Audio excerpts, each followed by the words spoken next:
Hi, welcome to study IQ. Study IQ में आपका बहुत बहुत स्वागत है।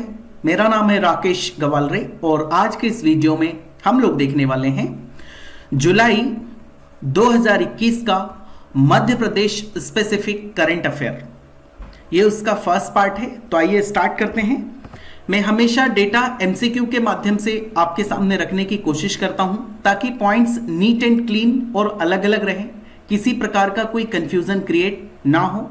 याद रखिए, एग्जाम में इतने इजी ऑप्शंस आपको नहीं मिलेंगे, बट सिंस मैं आपकी एग्जाम नहीं ले रहा हूं, सिर्फ आपको करंट अफेयर बता रहा हूं, इस वजह से मैंने इजी ऑप्शंस रखे हैं। तो आइए स्टार्ट करते हैं। सिंचाई के लिए सोलर पंपों की स्थापना के लिए मध्य प्रदेश सरकार ने मुख्यमंत्री सोलर पंप योजना को स्वीकृति दी है। अब ये पॉइंट इंपॉर्टेंट है, मुख्यमंत्री सोलर पंप योजना। तो इसके संबंध में कुछ तथ्य हैं, तो पहले मैं आपको ऐसे बता देता हूं। यह होगा कि जहां पर इलेक्ट्रिसिटी का कनेक्शन अभी प्रॉपरली पहुंचा नहीं या इलेक्ट्रिसिटी अभी पहुंची नहीं, वहां पर क्या होता है, सिंचाई के लिए, इरिगेशन के लिए ऑब्वियसली काफी समस्या का सामना करते हैं किसान। इस वजह से उन्हें सोलर पंप अवेलेबल करा के दिया जाएगा, और वो भी बहुत ज्यादा सब्सिडाइज रेट पर। जैसे फॉर एग्जांपल के लिए अगर 1.5 लाख का सोलर पंप है तो वो मुश्किल से 20,000 10,000 में ऐसा अवेलेबल करा दिया जाता है। इसका नाम है मुख्यमंत्री सोलर पंप योजना, और ये योजना एक दूसरे राज्य में पहले से चल रही है। जैसे छत्तीसगढ़ में आप देखेंगे ये योजना पहले से चल रही है, तो थोड़ा सा उसी को ध्यान में रखते हुए ये योजना बनाई गई है। और इसमें ये कंडीशन रखी गई है कि अगर किसी किसान ने एक बार मुख्यमंत्री सोलर पंप योजना से अनुदान या लाभ प्राप्त कर लिया, तो भविष्य में उसको किसी प्रकार का इलेक्ट्रिसिटी कनेक्शन देने पर या जो बिल रहेगा उसमें कोई कंसेशन नहीं मिलेगा। और ये उन्हीं को दिया जाएगा जहां पर इलेक्ट्रिसिटी का कनेक्शन प्रॉपर है नहीं, और अगर है भी और वो यूज कर रहा है किसान, तो उन्हें क्या करना होगा, वो जो इलेक्ट्रिसिटी की सब्सिडी या जो भी चीजें वो हटानी होगी उसे, तब इस सोलर पंप योजना का उसे लाभ मिलेगा। इसका नाम है मुख्यमंत्री सोलर पंप योजना। तो आइए इसके पॉइंट्स देख लेते हैं। जो मैंने बताए वही यहां पर मैंने मेंशन किए हैं। जहां पर अभी बिजली नहीं है वहां सोलर पंपों को प्राथमिकता देकर मुख्यमंत्री सोलर पंप योजना को तत्काल लागू किया जाएगा। ये एक पॉइंट है, ये मैं आपको बता चुका हूं। मध्य प्रदेश ऊर्जा विकास निगम लिमिटेड द्वारा सोलर पंप स्थापना के लिए ऑनलाइन आवेदन आमंत्रित किए जाएंगे, जिसमें भारत शासन व मध्य प्रदेश शासन द्वारा अनुदान दिया जा रहा है। ये मैं आपको बता चुका हूं, सब्सिडी दी जाएगी। काफी महंगे वो सोलर पंप होते हैं, बट वो कम रेट पर किसानों को अवेलेबल करा दिए जाएंगे। फिर है, इस योजना अंतर्गत कि कृषक को सोलर पंप का लाभ इस शर्त पर दिया जाएगा कि किसान का खेत के उस खसरे या बटांकित खसरे पर भविष्य में विद्युत पंप लगाए जाने पर उसको विद्युत प्रदाय पर कोई अनुदान दे नहीं होगा। सिंपल सी बातें हैं, तो इसका आंसर है उपरोक्त सभी सत्य हैं। आपको समझ लेना है सिर्फ, और याद करने जैसा क्या है, मुख्यमंत्री सोलर पंप योजना, सब्सिडी पर सोलर पंप अवेलेबल कराए जाएंगे, दैट्स इट। बाकी का आपको सिर्फ समझ लेना है। अगले प्रश्न पर आते हैं। राष्ट्रपति रामनाथ कोविंद ने मंगू भाई छगन भाई पटेल को मध्य प्रदेश का नया राज्यपाल बनाया है। आप देखिए, ये जो राज्यपाल से संबंधित प्रश्न हैं, ये हमारी परीक्षा में जनरली पूछे जाते हैं, खासकर एमपीपीएससी की परीक्षा में। और अगर आप देखेंगे तो जो दूसरी एग्जाम्स है उन सब के लिए भी ये इंपॉर्टेंट है, बट उन सब के लिए सिर्फ इतना सा इंपॉर्टेंट है कि राज्यपाल कौन बने, तो वो बने मंगू भाई छगन भाई पटेल। ये गुजरात से संबंध रखते हैं, बट एमपीपीएससी के लिए इतना सफिशिएंट नहीं है। उसके लिए हमें कुछ और एडिशनल पॉइंट देखने होंगे, क्योंकि राज्यपाल के ऊपर कुछ भी प्रश्न आता है, ये आप पिछले 2-3 साल के एमपीपीएससी के प्रीलिम्स पेपर में देख लीजिए। राज्यपाल पे अगर देखें तो वो कभी पूछ लेते हैं कि हमारा जो ये राज्यपाल थे वो किस राज्य के मुख्यमंत्री रहे या किस राज्य से संबंधित हैं, ये सारी चीजें पूछ लेते हैं। तो ये तो करंट अफेयर है, ये आपको पता होना चाहिए। तो वो गुजरात से संबंधित हैं, वह गुजरात विधानसभा के अध्यक्ष पद पर रह चुके हैं। याद रखिए वो क्या रहे हैं, गुजरात विधानसभा के अध्यक्ष रहे हैं, इंपॉर्टेंट है ये पॉइंट। तथा वह मध्य प्रदेश के 19वें राज्यपाल हैं, 19th नंबर के वो राज्यपाल होंगे। कौन? मंगू भाई छगन भाई पटेल। तो इसमें 2 इंपॉर्टेंट पॉइंट है जो आपको पता होना चाहिए। एक तो उनका नाम, दूसरा वो गुजरात विधानसभा के अध्यक्ष रह चुके हैं। एक और पॉइंट है उनसे संबंधित कि वो गुजरात में कैबिनेट मंत्री भी रहे हैं। खैर ये तो इतना इंपॉर्टेंट नहीं, बट राज्यपाल पे कुछ भी प्रश्न आ सकता है, तो आपको सारी इंफॉर्मेशन पता होनी चाहिए। फिर ये एक एडिशनल डेटा मैंने रखा है, अभी तक उत्तर प्रदेश की राज्यपाल आनंदीबेन पटेल के पास मध्य प्रदेश के राज्यपाल का अतिरिक्त प्रभार था, ये हम सभी जानते हैं। अभी वो वर्तमान में उत्तर प्रदेश के राज्यपाल हैं, तो इसका आंसर होगा उपरोक्त दोनों सत्य हैं। अगले प्रश्न पर आते हैं। फिर आत्मनिर्भर मध्य प्रदेश के अंतर्गत परिवहन विभाग मध्य प्रदेश ने एक महत्वपूर्ण कदम उठाते हुए 11 क्षेत्रीय परिवहन कार्यालयों के अंतर्गत लगभग 300 महिलाओं को निःशुल्क वाहन प्रशिक्षण देने का निर्णय लिया है। इसके संबंध में कौन सा तथ्य सत्य है? तो देखिए, बहुत ही सिंपल सी बात है।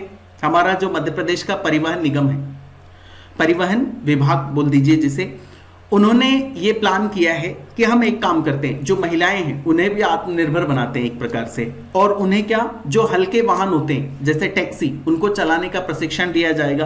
प्रशिक्षण देने के बाद में एक प्रकार से उनको जॉब प्रोवाइड करने में भी हमारा परिवहन विभाग क्या करता है, मदद करता है। तो ये हमने एक्सपेरिमेंटल सबसे पहले कहां पर किया था? इंदौर में किया था, और वो काफी सक्सेसफुल रहा। इस वजह से इसको 11 और क्षेत्रीय परिवहन कार्यालयों में हम करने वाले हैं। यही प्लानिंग है और यही ये न्यूज है। तो देख लीजिए, हम इसके बारे में बात कर लेते हैं। तो 300 महिलाओं को प्रशिक्षण दिया जाएगा, और सबसे पहले कहां स्टार्ट किया गया था वो आपको पता होना चाहिए। तो वो इंदौर में स्टार्ट किया गया था। चलिए बात करते हैं।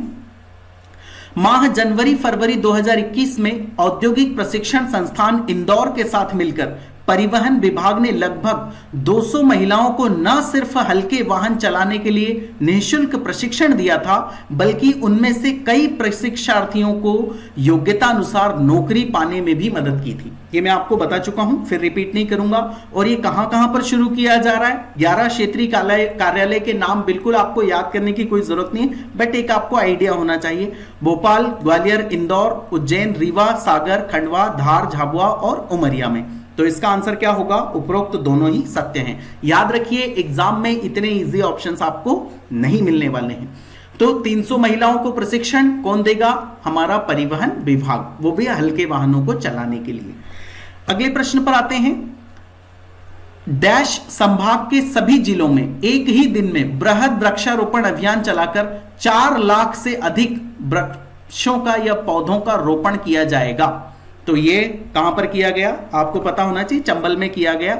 एक ही दिन अभियान चलाया गया और सारे जो कर्मचारी और अधिकारी थे उनसे कहा कि आप पौधारोपण करवाइए, वृक्षारोपण करवाइए, और फिर उसको नाम दे दिया गया बृहद वृक्षारोपण। ठीक है, याद करना है, कर लीजिए। इसका आंसर है चंबल। ऐसा हमारे एमपी में होता है अक्सर। अगले प्रश्न पर आते हैं। राष्ट्रीय बागवानी बोर्ड का क्षेत्रीय कार्यालय ग्वालियर चंबल अंचल में खोला गया है। इसके संबंध में कौन सा तथ्य सत्य है? अब ये राष्ट्रीय बागवानी बोर्ड क्या होता है, इसके बारे में मैं आपको बताने वाला हूं। देखिए, इसमें पॉइंट्स मैंने मेंशन किया है। इसमें ये होता है कि जो बागवानी होती, बागवानी यानी आप समझ सकते हो, जो फूलों की खेती होती है, फिर उन्हें बेचा जाता है ताकि किसानों को एक एडिशनल इनकम मिल सके। बट इसमें एक समस्या ये आती है कि जो किसान होते हैं उन्हें बेसिक जानकारी ही नहीं होती कि कौन से फूल को प्रोड्यूस किया जाए, उसमें किस प्रकार से खाद डाला जाए, या कब उसकी सिंचाई की जरूरत है, या कब सिंचाई की रिक्वायरमेंट नहीं है। ये सारी समस्याओं को के कारण फिर किसान अल्टीमेटली जो परंपरागत खेती है, जैसे गेहूं चावल बोना शुरू कर देते, और फिर उसमें उतनी इनकम नहीं होती। इस वजह से एक राष्ट्रीय बागवानी बोर्ड का क्षेत्रीय कार्यालय कहां पर खोला गया? ग्वालियर चंबल में। यानी इसको आप ग्वालियर भी बोल सकते हो या उस संभाग का नाम भी बोल सकते हो। और इसका उद्घाटन किसने किया था? ग्वालियर से संबंधित एक लीडर हैं, आपने नाम सुना होगा उनका, वो केंद्रीय मंत्री हैं इस समय, श्री नरेंद्र तोमर जी। ये केंद्रीय मंत्री हैं और इन्होंने इस राष्ट्रीय बागवानी बोर्ड की क्या की है? उद्घाटन किया है। फिर इसमें क्या होता है? यहां किसानों को अनुदान व तकनीकी प्रशिक्षण प्राप्त होगा, यानी उन्हें जो पैसे चाहिए बागवानी करने के लिए, ऑब्वियसली इनिशियल कैपिटल लगता है, पूंजी की जरूरत होती है, तो वो प्रोवाइड किया जाता है, या उनकी योजनाएं एक्सेप्ट की जाती है कि आप क्या क्या करने वाले हैं, किस प्रकार से करेंगे। उन्हें और एडिशनल तकनीकी प्रशिक्षण दिया जाता है, और इस प्रकार से किसान एम्पावर्ड होता है। ग्वालियर से पहले भोपाल में बागवानी बोर्ड का कार्यालय संचालित होता था। भोपाल में भी एक बागवानी बोर्ड का कार्यालय है जो अभी भी है। तो इसका आंसर होगा उपरोक्त सभी सत्य हैं। याद करने जैसा क्या? राष्ट्रीय बागवानी बोर्ड का क्षेत्रीय कार्यालय ग्वालियर चंबल अंचल में। उद्घाटन किसने किया? श्री नरेंद्र तोमर जी ने, जो केंद्रीय मंत्री हैं। अगले प्रश्न पर आते हैं। भारतीय सेना की न्यायिक सेवा परीक्षा में सतना जिले की किस लड़की ने देश में प्रथम स्थान हासिल किया है? अब आप सोच रहे होंगे कि न्यायिक सेवा परीक्षा ये तो हमारा जुडिशरी से रिलेटेड है। जी नहीं, भारतीय सेना में भी तो अपनी एक जुडिशरी और कोर्ट होते हैं, तभी तो किसी किसी का कोर्ट मार्शल किया जाता है। आपने देखा होगा, अगर कोई सैनिक या कोई वहां पर आर्मी में जो व्यक्ति है वो गलत कर दे तो उसके ऊपर केस चलता है वहां पर प्रॉपर, उसे कहा जाता है न्यायिक सेवा। तो भारतीय सेना की भी अपनी न्यायिक सेवा होती है, तो उसमें पूरे देश में पहला स्थान प्राप्त किया। उस लड़की का नाम आपको पता होना चाहिए, वो सतना जिले की है। और सोचिए, इतने इंटीरियर एरिया से होने के बाद भी उन्होंने इतना बड़ा अचीवमेंट किया, काबिले तारीफ है ये। तो इसका आंसर होगा निकिता सिंह, याद रखिएगा, इसको भूलिएगा नहीं। अगले प्रश्न पर आते हैं। मध्य प्रदेश में अब एशिया का सबसे लंबा हाई स्पीड टेस्ट ट्रैक शुरू हुआ है, इसके संबंध में कौन सा तथ्य सत्य है? तो देखिए, यह हाई स्पीड टेस्ट ट्रैक क्या होता है? जब कोई गाड़ी बनती है तो सबसे पहले उसको टेस्ट किया जाएगा। अब टेस्ट करने के लिए एक बड़ा सा रोड चाहिए। ऐसा नहीं होता है कि हमारे कोई से भी रोड पे चलने लगे तो फिर टॉप स्पीड पे आप कैसे चेक करेंगे? मान लीजिए आपने किसी गाड़ी की, किसी वाहन की टॉप स्पीड दी 240 किलोमीटर पर आवर, तो इसके लिए तो एकदम स्ट्रेट रोड चाहिए, या फिर उसको अगर कर्ल में भी या कर्व में भी हमें टेस्ट करना है तो ट्रैक तो चाहिए ना, क्योंकि बाहर हम टेस्ट करने गए और पता चले वो गाड़ी का ब्रेक फेल हो गया, खराब हो गई। तो ऐसे स्पीड टेस्ट के जो ट्रैक होते हैं वो हमारे इंडिया में नहीं थे। तो ये पहला भारत का नहीं बल्कि एशिया का सबसे लंबा और हाई स्पीड टेस्ट ट्रैक कहां पर स्थापित किया गया? तो ये शुरू किया गया है इंदौर के पीथमपुर में। आपको पता होगा पीथमपुर भारत का क्या कहा जाता है? सूखा बंदरगाह जिसे कहा जाता है। तो इसके बारे में और पॉइंट देख लेते हैं हम। ट्रैक पर होने वाली टेस्टिंग में मैक्सिमम स्पीड कितनी अटेंड करता है, एक्सेलरेशन, तेल की खपत, हाई स्पीड पर हैंडलिंग करना जैसी चीजें शामिल हैं। ये सारी चीजें टेस्टिंग में आएंगी, तभी तो आप उसको मार्केट में ला सकते हो। नहीं तो किसी व्यक्ति ने अपने घर पे लेके गया और टॉप स्पीड में लाया और पता चला स्टीयरिंग हाथ में आ गया, तो ये कैसे चलेगा? तो ये टेस्टिंग के लिए ट्रैक बनाया गया पीथमपुर में, इंदौर के पीथमपुर में। इसका उद्घाटन किसने किया है? केंद्रीय मंत्री प्रकाश जावड़ेकर जी ने, इन्होंने इसका उद्घाटन किया। तो इसका आंसर होगा क्या? उपरोक्त तो दोनों सत्य हैं। याद रखना है आपको, जगह का नाम क्या है? पीथमपुर, ये इंदौर के पास में है। अगले प्रश्न पर आते हैं। कैलाश सत्यार्थी चिल्ड्रंस फाउंडेशन द्वारा संचालित बाल मित्र ग्राम के पूर्व बाल मजदूर डैश को अपने गांव को नशा मुक्त करने और बच्चों को अच्छी शिक्षा मुहैया कराने के लिए ब्रिटेन का प्रतिष्ठित डायना अवार्ड दिया गया। अवार्ड का नाम क्या है? Diana award. और ये कौन देता है? ब्रिटेन की गवर्नमेंट देती है। अब उसमें एक बच्चा है और वो सिर्फ 17 साल का है। सोचिए, 17 साल के बच्चे को बाल मजदूरी से मुक्त कराया। किसने मुक्त कराया? Kailash Satyarthi children's foundation. कैलाश सत्यार्थी जी ये वही हैं जिन्होंने क्या किया है, जिन्हें नोबेल प्राइज मिला है। और इनके ऊपर भी प्रश्न एमपीपीएससी में आ चुका है, वो 2020 की एमपीपीएससी में आया था।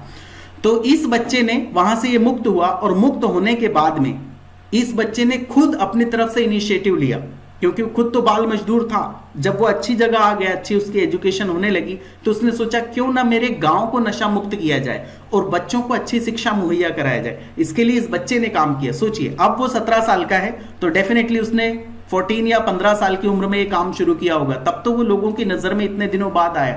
काबिले तारीफ है, बच्चे कैसे कैसे काम कर जाते हैं। आई होप आप भी अच्छा करेंगे।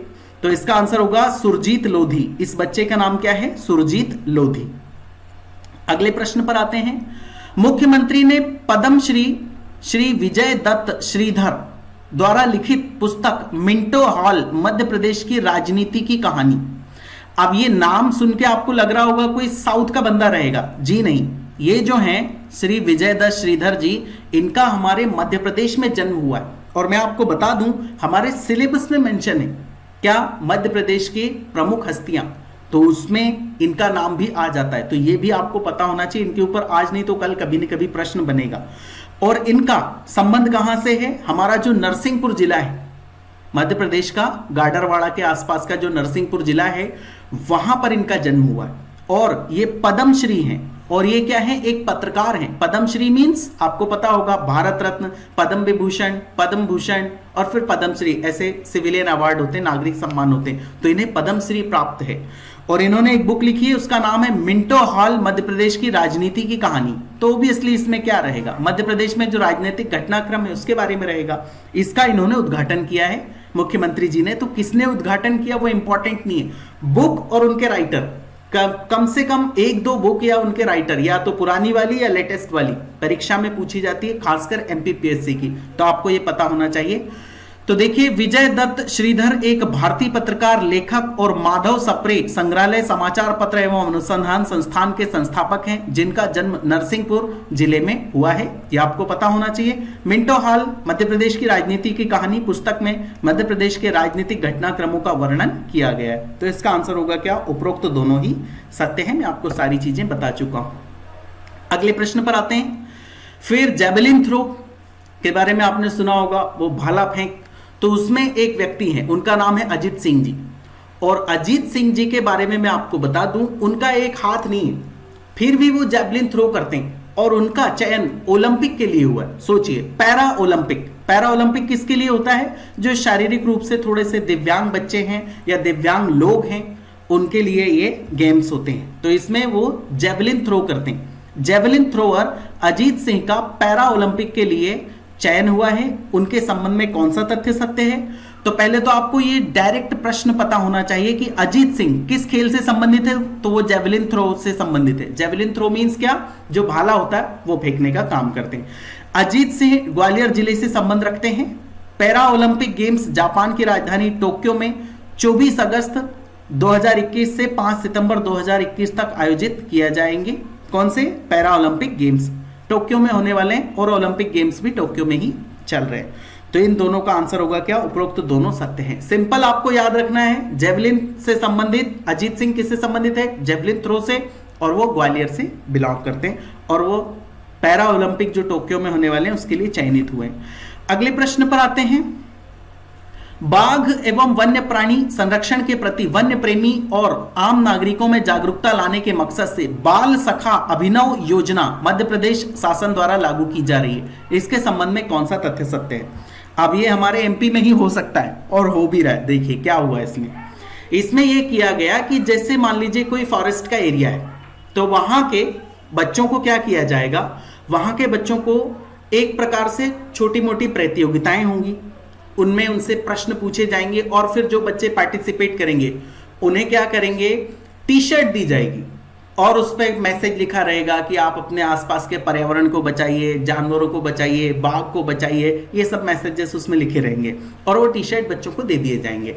बस यही है, इतना ही, यही करंट अफेयर है। हमारे मध्य प्रदेश में ये होता है। इसके संबंध में कौन सा तथ्य सत्य है, तो देखिए पहला वाला पॉइंट देखिए, टाइगर फाउंडेशन सोसाइटी द्वारा प्रतिभागी छात्र छात्राओं को 4000 से अधिक टी शर्ट उपलब्ध कराई जाएंगी। इतनी टी शर्ट दे देंगे, ठीक है, अच्छी बात है भाई, टी शर्ट बच्चों को मिल रही है। छात्र छात्राओं से टी शर्ट पर पेंटिंग कराकर चित्रित टी शर्ट टाइगर रिजर्व और राष्ट्रीय उद्यानों के समीप रहने वाले छात्र छात्राओं को वितरित कराई जाएंगी।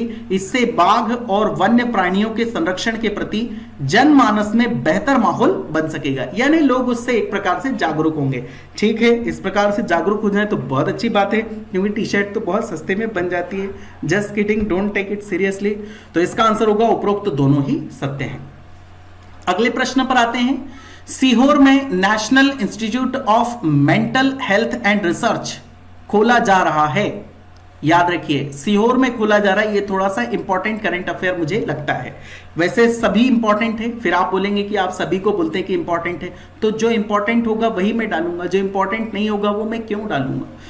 सो सीहोर में क्या खुल रहा है, national institute of mental health and research.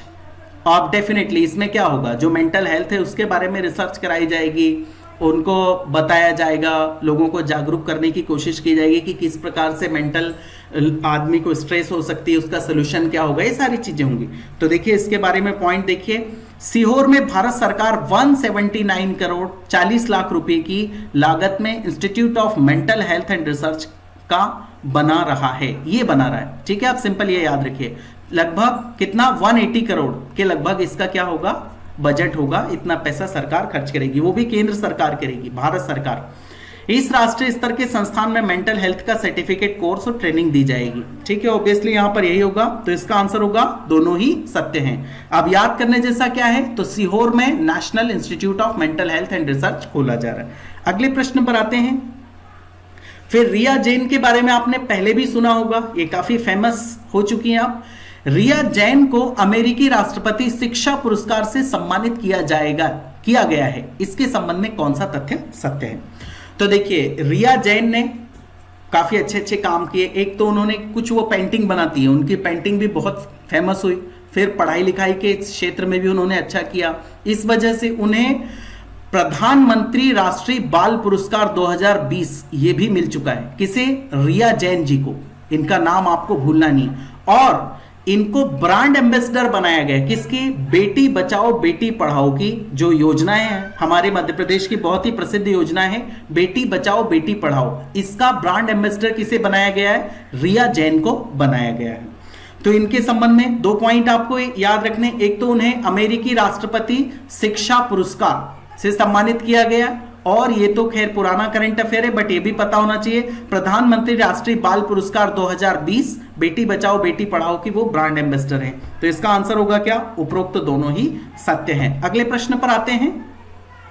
जनक सुता सुत शौर्य का विमोचन मुख्यमंत्री शिवराज सिंह चौहान ने किया है, इसके लेखक कौन है? अब ये सिंपल सी बात है, जनक सुता सुत शौर्य क्या होगा? जनक सुता कौन है?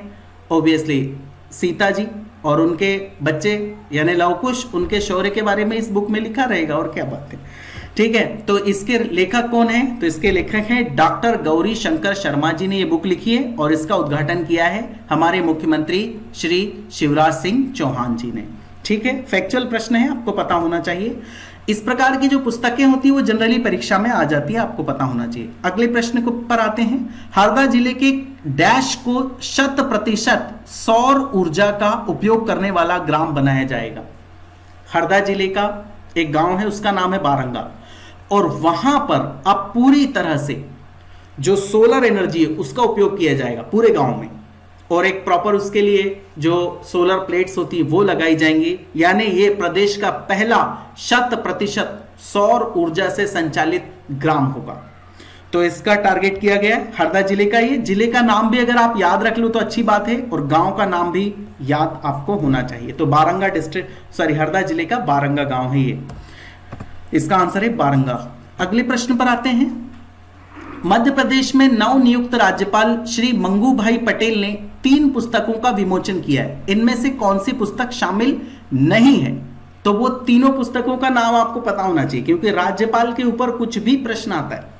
तो गोंड पेंटिंग, ये बिल्कुल सही है, ये एक पुस्तक थी, और दूसरी थी मध्य प्रदेश की औषधि वनस्पतियां, औषध जिससे तैयार होती है यानी दवाइयां तैयार होती, और तीसरा है जनजाति वाद्य। ये 3 पुस्तकों का उन्होंने विमोचन किया, और इसका आंसर है क्या? धार के आदिवासी, इसका उन्होंने विमोचन नहीं किया है। दरअसल ऐसी कोई पुस्तक है ही नहीं। ये 3 पुस्तकों के नाम आपको याद रखने हैं, और अगर आप अपने तरफ से ये कर पाए, इन तीनों के राइटर्स के नाम भी याद कर लें तो बहुत अच्छी बात होगी। अगले प्रश्न पर आते हैं। मध्य प्रदेश में राज्यसभा सांसद ज्योतिरादित्य सिंधिया को केंद्र सरकार की कैबिनेट में कौन सा मंत्रालय दिया गया? यह आपको पता होना चाहिए। जो उनके पिता के पास था मंत्रालय, वही मंत्रालय इन्हें भी मिला है ज्योतिरादित्य सिंधिया जी को। वो है नागरिक उड्डयन मंत्री, यानी उन्हें दिया गया है नागरिक उड्डयन मंत्रालय। ठीक है, ये अभी जो कैबिनेट विस्तार हुआ था हमारी केंद्र सरकार का, उसमें उन्हें ये मंत्रालय मिला है। अगले प्रश्न पर आते हैं।